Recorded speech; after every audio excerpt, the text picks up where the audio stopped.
Um, when you say esoteric versus mystical, are those terms interchangeable? Well, as esoteric is usually a step-by-step process, like a use of a technique to stimulate a response.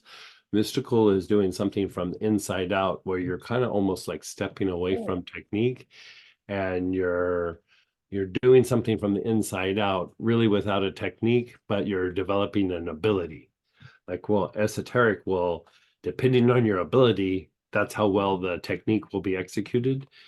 Mystical is you're doing it from the inside out with an ability, but you don't necessarily have a step by step process that you're following. okay. You So know, it's so it's like just two sides of the same coin. Like, basically you're externally or doing something where you go like, okay, like doing meditation. If I put my right. awareness here, eventually it's going to start activating the crown, and then I move my awareness up on the crown, and then I start to expand. So that would be kind of an esoteric practice. And then in mystical practice, you go, Oh, okay, if I quiet my mind and I go within and I think happy thoughts, and you're not really trying to stimulate anything, you're just trying to go into that place of like being peaceful. Then what starts to happen? There starts to be an activation of the heart, and then same thing, but you're not going step by step, because like a lot of times with esoteric, you're doing like a forced practice. You're doing something where it's a step by step by step to stimulate a response, and like you're stimulating chakras, but it doesn't mean that's something that you're able to take on, or that you've developed something inside. You're stimulating it, and at some point from the inside out, you have to kind of step into it. So you keep doing a meditation over and over again, where you activate the heart, you activate the crown, you have expansion, you come back into your body.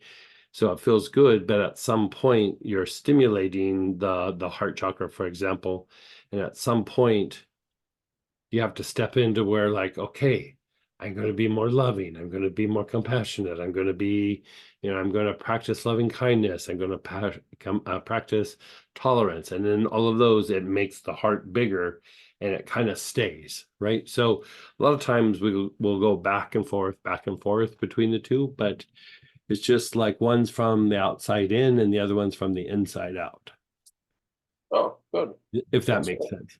Yeah, it actually Yeah. does. Okay, Yeah. so it's not so much, when I first heard you say that, it's kind of like reminded me a little bit of intellect versus intuition. Yeah, it's very similar to that. Yeah. Okay, Yeah, okay, very similar to that. okay, okay. Yeah. Um, And it's good to do both. Like, you know what I mean? Like, if you're doing an esoteric practice, having a little bit of some mystical experiences helps you to step into it. And having some, on the flip side, having some mystical experiences, you're like, well, I feel this connection and I feel this whatever, but what do I do with it? You know what I mean? And then you go, right, well, if I okay, do right, this yeah, step, and then you do your meditation, man, it's really deep and profound because you kind of did it from the inside out. right, okay, right. Thank you. And then one more.